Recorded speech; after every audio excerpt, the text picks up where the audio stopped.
नमस्कार मित्रों, आपका फिर से एक बार हमारे इस कक्षा में स्वागत है। Welcome to all of you and will start just now article 19 एंड कल हम लोग आर्टिकल 19 को या आर्टिकल 19 में संवैधानिक रूप से क्या क्या है उसको देखे थे और उसके कुछ इशू रह गए थे जिसको बताना अभी बाकी था। तो उस बीच एक शब्द आता है हेट स्पीच, मतलब घृणा वाक्य। मतलब घृणा वाक्य से क्या तात्पर्य है, हेट स्पीच से क्या तात्पर्य है? हेट स्पीच से तात्पर्य मतलब कि आपकी अभिव्यक्ति से, आपके मन में जो विचार है उसको अभिव्यक्त करने से किसी समुदाय के बीच, मतलब किसी समुदाय के बीच में नफरत फैलती है। किसी व्यक्ति के किन्हीं व्यक्तियों के बीच आपके कुछ बोलने से, आपके व्यक्ति करने से उनमें नफरत पैदा होती है। किसी भी समाज का, किसी भी दो समुदायों का आपसी टकराव होता है, आपके कुछ बोलने से दंगे भड़कते हैं, आपके बोलने से देश की संप्रभुता और अखंडता को खतरा पहुंचता है। तो हेट स्पीच का मतलब यही होगा कि हेट स्पीच का मतलब किन्हीं दो विभिन्न समुदायों के बीच नफरत फैलाना या सामाजिक मेल जोल को कमजोर करना। तो घृणा वाक्य पे भी स्वतः आर्टिकल 19 क्लास 1 सब क्लास ए के तहत जो वाक्य है व्यक्ति की स्वतंत्रता है, freedom of speech and expression के अंतर्गत जो फ्रीडम है, उसके अंतर्गत जो भी रीजनेबल रिस्ट्रिक्शन है, उसके अंतर्गत जो भी युक्त प्रतिबंध लगाएंगे वो भी घृणा वाक्य पे स्वतः लागू होते हैं 8 प्रतिबंध। तो आप समझ लो, पहले घृणा वाक्य को लिख लो पहले कि इससे तात्पर्य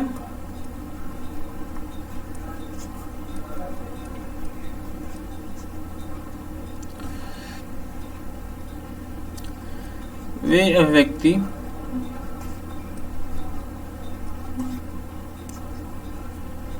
जो समाज में विभिन्न समुदायों के बीच नफरत, दंगे आदि फैलाती हो और सामाजिक सामंजस्य को कमजोर करती है। ठीक, इस पर भी वही 8 सीमाएं लगती हैं।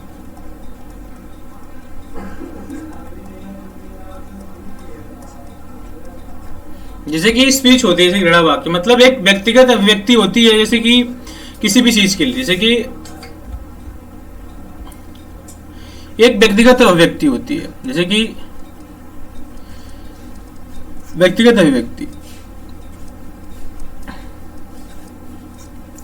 मतलब इसमें से किसी व्यक्ति द्वारा, जैसे कि नागरिकों के लिए और सांसदों के लिए इसमें कुछ विशेष अधिकार है। सांसद के तहत सांसद को आर्टिकल 105 के तहत क्या है, विशेष अधिकार है कि वो सदन के अंदर उसके ऊपर किसी प्रकार के मानहानि का केस दर्ज नहीं हो सकता, वो कुछ भी बोल सकता है। संसद के अंदर थोड़ा कुछ पहलू होते हैं जिनको प्रतिस्पर्धा के तौर पे उठाना होता है, कहीं की समस्याओं को दिखाना होता है। तो संसद के अंदर वो अलाउ होता है कि ठीक है आप कुछ भी बोल लो। वही बात कहेंगे कि सर थोड़ा बाहर निकलने के बाद कि जो अंदर बोले थे बाहर बोल दीजिए, वो नहीं बोलेंगे। तो आर्टिकल 105 के तहत संसद को कुछ विशेष अधिकार है कि उनकी व्यक्ति कहां तक जा सकती, कहां तक नहीं जा सकती है। तो संसद को इस मामले में विशेष अधिकार प्राप्त होता है इसको लेके, मतलब संसद को विशेषाधिकार प्राप्त होता है।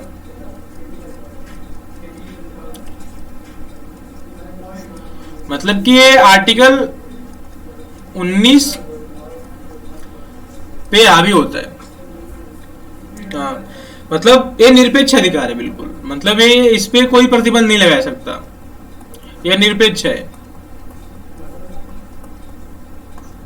हाँ, इस पे कोई प्रतिबंध नहीं लगाया जा सकता। संसद के ऊपर, सांसद के अंदर, संसद के ऊपर मतलब जो भी सांसद होगा वो अंदर सदन के अंदर कुछ भी बोल सकता है, क्योंकि संसद को एक संप्रभु संस्था माना जाता है और उसको अधिकार होना चाहिए कि हाँ कुछ भी बोल सकता है। हाँ, मतलब कुछ भी बोलना नहीं चाहिए, एक कोड ऑफ कंडक्ट होता है, नैतिक आचरण, मतलब कि एक नैतिकता होनी चाहिए कहीं भी अभी आप हो। लेकिन हाँ, उनको कॉन्स्टिट्यूशन वरीयता देता है, विशेष अधिकार देता है 10 आर्टिकल 105 के तहत, मतलब अकॉर्डिंग आर्टिकल 105 मतलब सांसद को विशेष अधिकार प्राप्त है उसमें। हाँ जी, और बिल्कुल है, इसका कोई अपवाद नहीं है, मतलब इस पे मतलब कोई रीजनेबल रिस्ट्रिक्शन आप नहीं लगा सकते हो। हाँ जी, जी हाँ। लेकिन अगर व्यक्तिगत अभिव्यक्ति की बात आती हुई पे आर्टिकल 19 की, तो इसके तहत जो 8 सीमाएं, जो 8 रीजनेबल रिस्ट्रिक्शन है, उस पे आप मतलब व्यक्तिगत अभिव्यक्ति है, नागरिक भी समाज में जाके आप वैसी अभिव्यक्ति तो कर नहीं सकते जिससे दंगे भड़क जाए, आपको रोकेगी ना। जैसे आपको संगठन बनाने की आजादी है, लेकिन समूह बनाने की आजादी है, लेकिन आर्टिकल 19 के तहत आप ऐसी कोई भी संगठन का कोई ऐसा समूह नहीं बना सकते जिससे कि दंगे भड़क जाए, वहां पे धारा 144 लागू हो जाएगी। हाँ जी, बस ये समझने के लिए था, ठीक है। और एक इशू आता है इसके बाद, प्रेस का मुद्दा हम लोग कल देख चुके थे कि हाँ press is a fundamental right, मतलब हाँ। तो उसके बाद एक केस आता है, लिखो आप, नवीन जिंदल केस 2004, नवीन जिंदल केस 2004।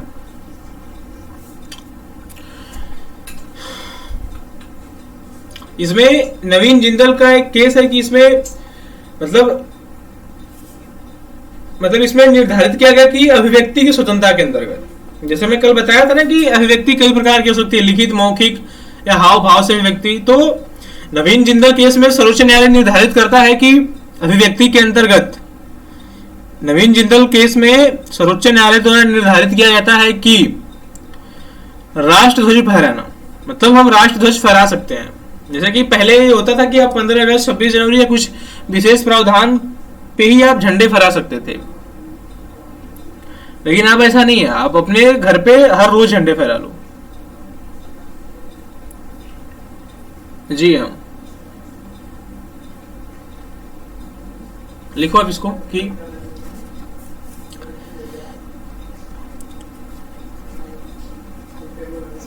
सर्वोच्च न्यायालय के अनुसार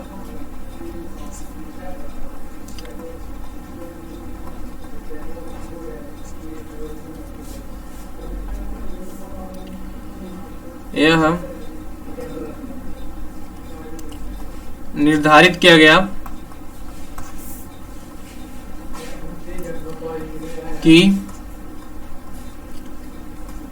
अभिव्यक्ति की स्वतंत्रता के अंतर्गत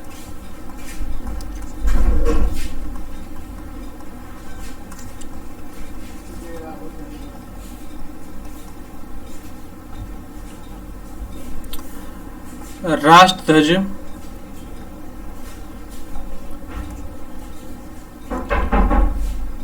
फहराना मौलिक अधिकार है।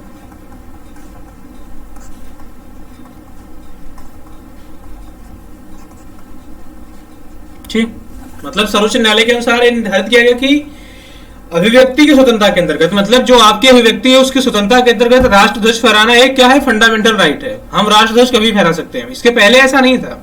कुछ विशेष मतलब 15 अगस्त, 26 जनवरी पे ही आप झंडा फहरा सकते थे, लेकिन आप अपने घर पे भाई साहब रोज टांग के रखो झंडे। हाँ, नवीन जिंदल केस में मतलब एक केस याद रखने लायक है जी। तो हाँ, इसका मतलब रिलेवेंट है तो अपन बता दिए। इसके बाद एक केस आता है राष्ट्रगीत को लेके, लिखो आप, मैं नो वेल केस।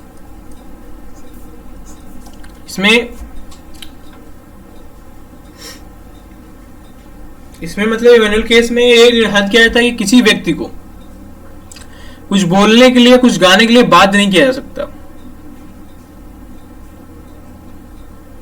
जैसे कि हमें मौन रहने का अधिकार होना चाहिए, जैसे हमें निद्रा पाने का अधिकार है, उसको हम लोग पढ़ेंगे अभी, वो हमारे जीवन के अधिकार में आता है। लेकिन जैसे कि राष्ट्र ध्वज फहराना वो हमारा मौलिक अधिकार है, सूचना पाने का अधिकार मौलिक अधिकार है हमारा, प्रेस की स्वतंत्रता मौलिक अधिकार है। तो इवेन्युअल केस में निर्धारित किया गया कि किसी भी व्यक्ति को राष्ट्र गीत गाने के लिए बाध्य नहीं किया जा सकता, उसका मौन रहना उसका मौलिक अधिकार होगा। किसी व्यक्ति को हम बाधित नहीं कर सकते, किसी व्यक्ति को बाध्य नहीं कर सकते कि हाँ जी आप गाओ ही राष्ट्रगीत। तो इवेन्युअल केस में लिखिए आप कि सर्वोच्च न्यायालय के अनुसार निर्धारित किया गया कि, लिख दूं सर्वोच्च न्यायालय, लिखो आप इसके अनुसार, यह निर्धारित किया गया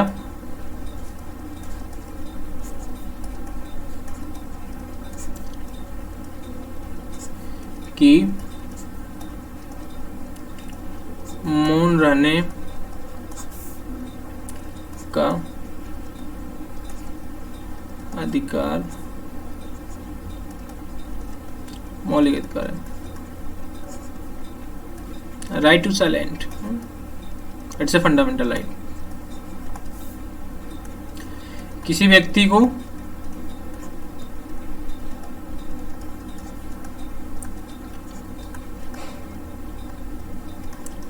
राष्ट्रगीत गाने के लिए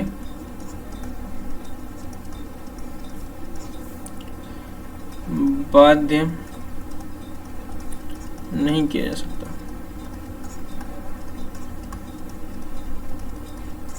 ठीक,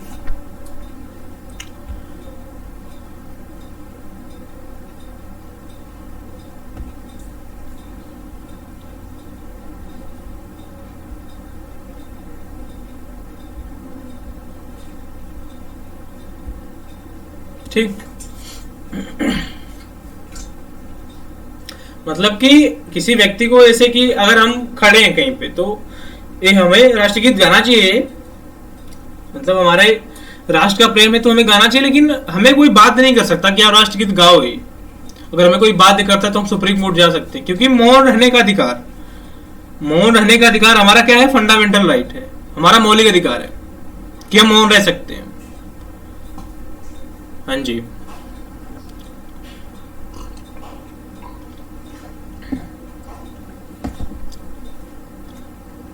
जैसे कि अब तमंचा हटाए किसी को आप राष्ट्रगीत गवा लो, अलग बात है, लेकिन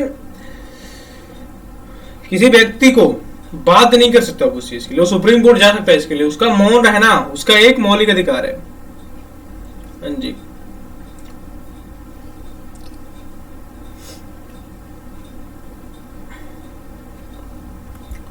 एक केस और आता है, इसको देख लो आप। पता नहीं दिख रहा होगा नहीं दिख रहा होगा।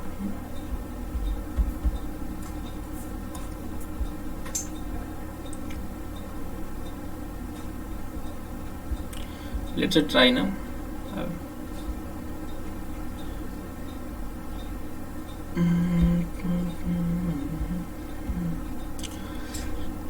देखो,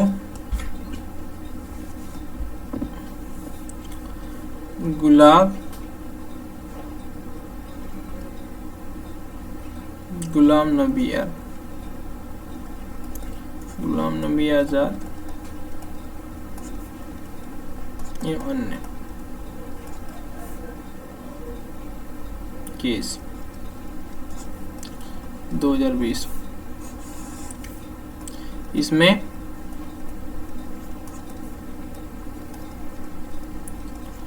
इंटरनेट को मौलिक अधिकार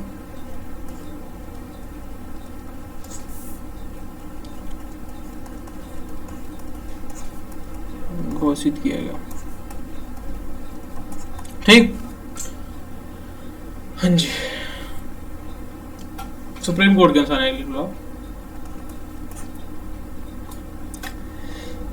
मतलब गुलाम नबी आजाद मतलब कश्मीर के थे, तो एक केस आता है गुलाम नबी आजाद केस, इसमें कहा जाता है कि मौलिक अधिकार मतलब इंटरनेट जो होगा हमारा, वो हमारा एक मौलिक अधिकार है। वर्तमान युग में इंटरनेट के बिना कुछ भी मुझे तो लगता है कि संभव है कुछ। इंटरनेट आज की दुनिया में पानी बन गया, हवा बन गया जी, सांसें बन गया लोगों की। हम ऐसा नहीं कह सकते कि उसके बिना जिंदगी चल नहीं सकती, हाँ, लेकिन एक रूप में उसे ऑक्सीजन की तरह देखा जा सकता है। इंटरनेट के माध्यम से हमारी क्लासेस चल पा रही हैं, हम कुछ देख पा रहे हैं, हम एक दूसरे से कम्युनिकेट कर पा रहे हैं। तो उसी अकॉर्डिंग सुप्रीम कोर्ट भी डिसाइड करता है कि जो इंटरनेट है उसको मौलिक अधिकार बनाया जाए। हाँ, मतलब जो इंटरनेट है वो हमारे freedom of speech and expression को प्रभावशाली बनाता है। जैसे कोई बात है, कुछ ट्वीट करना है, हम ट्वीट करके अपनी अभिव्यक्ति जाहिर करते हैं कहीं पे, सरकार के खिलाफ, किसी और के खिलाफ, तो कहीं ना कहीं हमारे अभिव्यक्ति को क्या करता है, वो बिल्कुल धारदार बनाता है। हमारी अभिव्यक्ति और भी मजबूत होती है और प्रभावी होती है। हाँ। और भी जैसे कि किसी भी चीज के लिए आपको आपकी कोई भी आवश्यकता है, मतलब तो आवश्यक सेवाओं तक भी इसकी पहुंच होती है। अभी ओला करना है आपको, हाँ, ओला करना है आपको, पिज्जा मंगाना है, हाँ, आपको जोमेटो से, आपको स्विगी से कुछ मंगाना है, आपको कुछ अमेजॉन से ऑर्डर करना है, फ्लिपकार्ट से, आपको इंटरनेट के माध्यम से कोई व्यवसाय करना है, कोई व्यापार करना है, तो अगर इंटरनेट ही नहीं रहेगा तो आप ये सब कैसे कर पाओगे? ये सब चीजों को करने की, इन सारी गतिविधियों को संचालन मतलब इन सारी गतिविधियों को संचालित करने के लिए आपको कहीं ना कहीं इंटरनेट की आवश्यकता है, तभी ये सारी गतिविधियां संचालित होगी। तो सुप्रीम कोर्ट का भी तर्क था कि नहीं जी, इंटरनेट का एक मौलिक अधिकार होगा। ये सबसे लेटेस्ट 2020 में हुआ है। ठीक, हाँ जी, लिख लो अब इसमें 2 आर्टिकल आ जाएंगे जी, मतलब ऐसे 2 ऐसे 90 क्लास 1 सब क्लास 1 क्या है के तहत यह मतलब इंटरनेट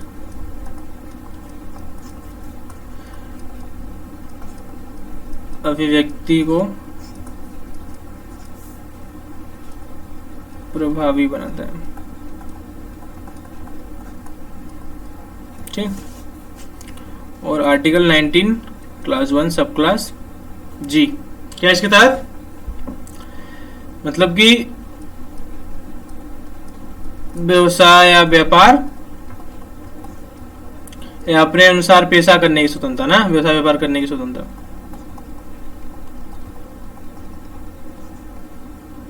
इसके लिए क्या है वर्तमान युग में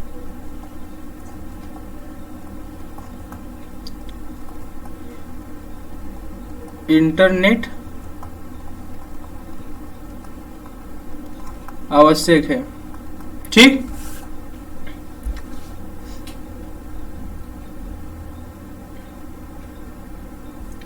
और एक लाइन लिख सकते हो इसमें कि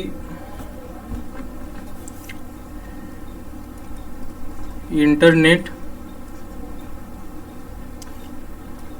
आज के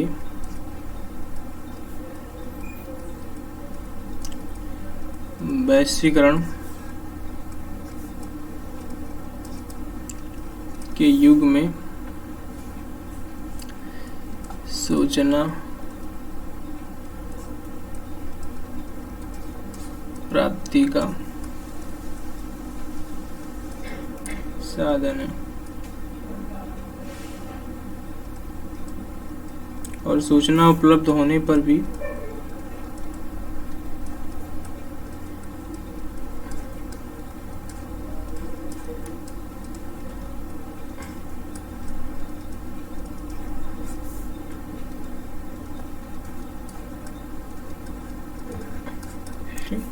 जैसे कि आज के मतलब आज की ग्लोबलाइजेशन एरा में अपन देखते हैं कि इंटरनेट का भाई साहब व्हाट्सअप खोलो ना, मैसेज नहीं आया, मतलब 2 दिन बंद कर दो, एक बंदे को बिठा के 2 दिन ऐसे ऐसे लगेगा, बड़ी बड़ी आंख लेके ऐसे गुस्सा भी रहेगा कि नेट बंद है, व्हाट्सएप में मैसेज नहीं आ रहे।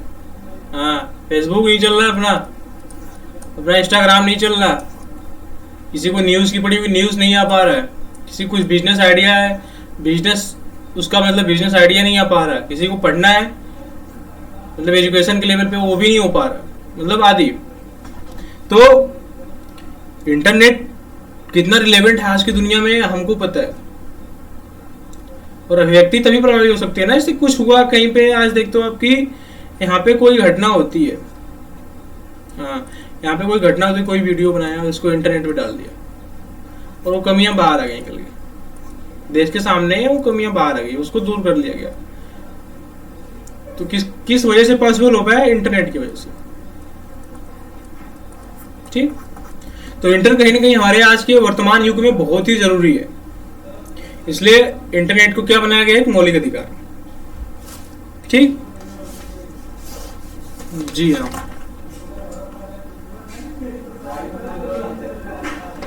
अच्छा ठीक है, तो आज अपन यहीं पे करते हैं, कुछ टेक्निकल इशू आ गए थे तो मैं बहुत देर से परेशान था इस पेन को मोटी करने के लिए, ठीक है, और थैंक गॉड आज हो गई। And thank you to all of you. And I think आज से आपको जो देखने वाली समस्या थी आप वो भी नहीं हुई कभी, तो please be cooperate and definitely मैं सारी कमियों को दूर कर दूंगा धीरे धीरे, वक्त लगेगा ज़रूर, लेकिन हाँ उन सारी चीज़ों को मैं बिल्कुल कवर कर दूंगा। ठीक है, जय हिंद मित्रों।